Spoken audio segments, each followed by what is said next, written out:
जमीन पर बैठे ये कोई साधारण इंसान नहीं है, बल्कि ये तो मध्य प्रदेश के पूर्व गृह मंत्री हिम्मत कोठारी हैं, जो रतलाम एसपी के चैम्बर के बाहर धरने पर बैठ गए और चेतावनी दे डाली कि अगर उनकी सुनवाई नहीं हुई तो वो बीजेपी तक छोड़ने को तैयार हैं। अब आप भी सोच में पड़ गए होंगे कि जब एक पूर्व गृह मंत्री की सुनवाई नहीं हो रही तो आम जनता तो भगवान भरोसे ही होगी। लेकिन ऐसा हुआ क्या जिसकी वजह से मध्य प्रदेश के पूर्व गृह मंत्री हिम्मत कोठारी को एसपी ऑफिस के बाहर धरना देना पड़ा? ये जानने के लिए 10 सूत्र सीधे हिम्मत कोठारी के घर पहुंचा। ऐसा क्या कारण रहा जो इन्हें एसपी के चैम्बर के बाहर धरने पर बैठना पड़ा? आइए हम जानते हैं हिम्मत कोठारी जी से। सर बताइए। ऐसा है कि मेरे मेरे साथी है, मीसाबंदी भी रहे। उनके प्लाट है, उनके प्लाट पर कोई व्यक्ति सामने जो रहता है, उनने गाड़ियां खड़ी करना शुरू। उस दिन तो बोले नहीं कि उन्होंने कहा था मैं हटा लूंगा जब आप कहोगे। तो जब उनको बाउंड्री वाल बनाने की जरूरत पड़ी तो उन्होंने को कहा कि भाई आप गाड़ी हटाइए, ये हमें बाउंड्री वाल बनाऊंगा। तो गाली गलौज करने लगा, मारने की दौड़ देने लगा कि ना ये प्लाट तो मेरा है। उसने जाकर थाने पे रिपोर्ट कराई, कंप्लेन करी।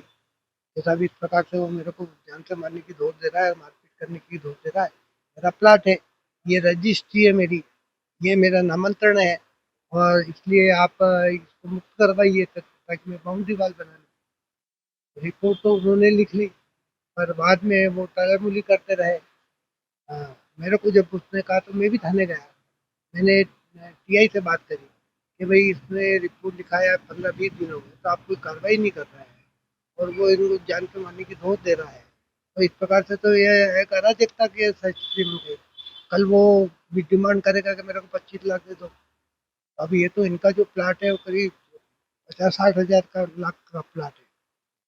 तो मैंने कहा ये तो खराब स्थिति है। तो उन्होंने कहा साहब ये तो सिविल नेचर का केस है, वो कोर्ट में जाना पड़ेगा। मैंने कहा सिविल नेचर का कैसे हुआ? कोई जमीन का प्रॉपर्टी का बंटवारा का झगड़ा नहीं है, कोई चांदे का झगड़ा नहीं है, कोई ऐसा नहीं है जिसमें डिस्प्यूट हो। आज पर बोले ने मकान बना लिए तो सामने रहता है, तो इसकी प्रॉपर्टी का अच्छा है। ये जब उसने खुद ने उसका बयान हुआ था थाने पर, उसने ये कबूल किया कि मेरे मेरे पास इसके कोई कागज नहीं है, रजिस्ट्री नहीं है। मेरे पिताजी कहते थे कि वो ये प्लाट अपने हैं, इसलिए ये तो मेरा प्लाट है, इनको जाना है तो कोर्ट में जाए। वो टीआई भी वो कहने लगा भाई कोर्ट का विषय है। तो मैंने कहा ये कोर्ट का विषय ही नहीं है, आप भ्रमित मत करिए। फिर मैं इसी बात को लेकर फिर एसपी से मिला, एसपी को सारी स्थिति बताई। एसपी ने कहा कि आप रजिस्ट्री दे दीजिए और जो आपने कंप्लेन लिखाई वो बता दीजिए ताकि मैं कार्रवाई कर सकूँ। वो सब दे दिए। 8 दिन हो गए, 9 दिन हो गए, फिर मैंने टीआई से पूछा, तो मैंने कोई कार्रवाई निर्देश नहीं मिले मुझे। फिर मैं एसपी के पास गया, मैंने कहा ये ऐसे तो मानेंगे नहीं, अपने को तो वो फुटबॉल बना रखा है, कोई इधर धक्का देता कोई उधर धक्का देता। फिर मैं धरने पर बैठा। फिर मैंने एसपी को कहा इसका निराकरण तो आपको करना पड़ेगा, या तो आप राइटिंग में मेरे को विभाग लिख के देते कि हम इस पर कार्रवाई नहीं करें। ये ये हम चले जाएंगे। आप भाजपा के वरिष्ठ नेता भी है और पूर्व प्रदेश के मंत्री भी रहे। अ, आप समस्या का निराकरण के लिए आपको धरने पर बैठना पड़ा। आप मानते हैं कानून व्यवस्था?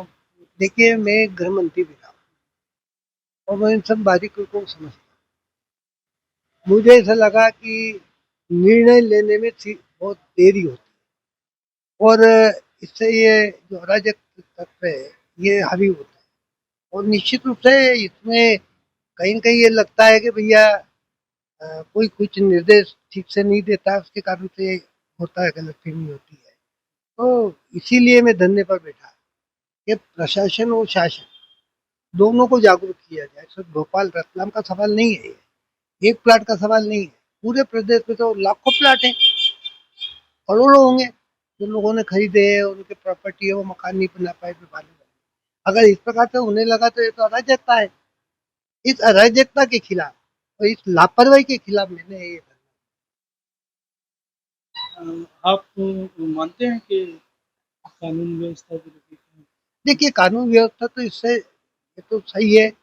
कानून व्यवस्था तो एक अलग मुद्दा है। अपने यहाँ हमारे प्रदेश में पहले हमेशा शांति रही है। कानून व्यवस्था और एक प्रकार से निराकरण करना, ये दोनों होते हैं।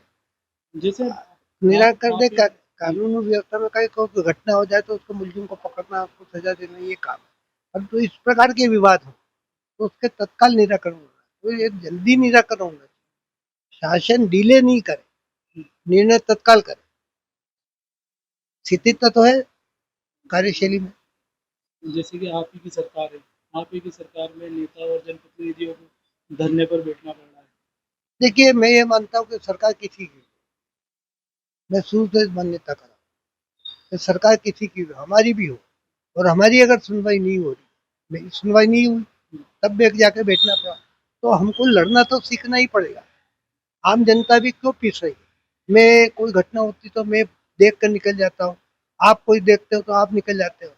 आप हम अगर जॉइंटली, पब्लिक भी अगर सही को सही कहने लग जाए, गलत को गलत कहने लग जाए, क्योंकि आजकल जनप्रतिनिधि जो हमारे यहाँ के तो गूंगे में रहे, वो तो न कोई सुनते हैं, न किसी की बात करते हैं, न कोई मिलते हैं किसी से। हमारे पार्टी के लोग नेता भी है जो होना चाहिए कि वो अगर सही काम नहीं हो रहे हैं तो उस पर दबाव होना चाहिए। तो ये तो लड़ना तो पड़ेगा।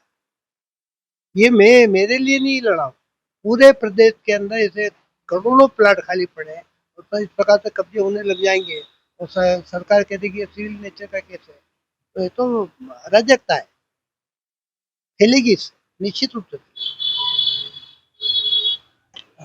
तो ये थे हमारे साथ प्रदेश के मंत्री और भाजपा के वरिष्ठ नेता हिम्मत कोठारी जी। पूर्व मंत्री ने पुलिस प्रशासन पर जनप्रतिनिधियों और आम लोगों की सुनवाई नहीं करने का गंभीर आरोप लगाया। उन्होंने कहा कि जिले में अराजकता का माहौल बन गया है और आम जन परेशान हो रहे हैं। अपने बचपन के साथी और मीसाबंदी बसंत पुरोहित की जमीन पर कथित कब्जे से हिम्मत कोठारी परेशान है। कई बार शिकायत करने की बात भी कह चुके हैं, लेकिन उन्हीं का आरोप है कि सुनवाई नहीं हुई। कुछ दिनों पहले एसपी अमित कुमार से मिल भी चुके थे, लेकिन मामला जस का तस बना रहा और आखिरकार फिर नेताजी को वही करना पड़ा जो हर नेता करता है, धरना। मामला मीडिया में आया तो एसपी ने कहा कि कार्रवाई की जा रही है और थाना प्रभारी को नोटिस जारी किया जाएगा। साथ ही साथ उनका ये भी कहना था कि पूर्व में थाना प्रभारी ने जो है उनकी कंप्लेंट पे प्रॉपर निराकरण नहीं किया, उसको लेकर के मैं सौखो जारी कर रहा हूँ। वो जो भी अनुशासनात्मक कार्रवाई है वो भी की जाएगी। सर, इसके पहले वो आपके पास आए थे? एक बार और आए थे 3-4 दिन पहले, तो उसमें जो है जो प्रार्थी था उनको बताया गया था कि आप सारे डॉक्यूमेंट लेकर के एक बार आ जाएं। शायद वो प्रार्थी की तबीयत ठीक रही थी तो वो नहीं आ पाए थे। मैंने थाना प्रभारी निर्देशित किया है जो भी कार्रवाई तत्काल में हो रहा है वो करके उन पर जो है अपराध दर्ज किया जाएगा। खैर, अब जब पूर्व गृह मंत्री का ये हाल है तो जनता की परेशानी कैसे दूर होती होगी ये आप अच्छे से समझ गए होंगे। रतलाम से आमीन हुसैन की रिपोर्ट। लेटेस्ट, इन्वेस्टिगेटिव और इन डेप्थ खबरें देखने के लिए ज्वाइन कीजिए द सूत्र का व्हाट्सएप चैनल, सब्सक्राइब कीजिए यूट्यूब चैनल, लाइक कीजिए फेसबुक पेज और पढ़ते रहिए www.daसूत्र.com।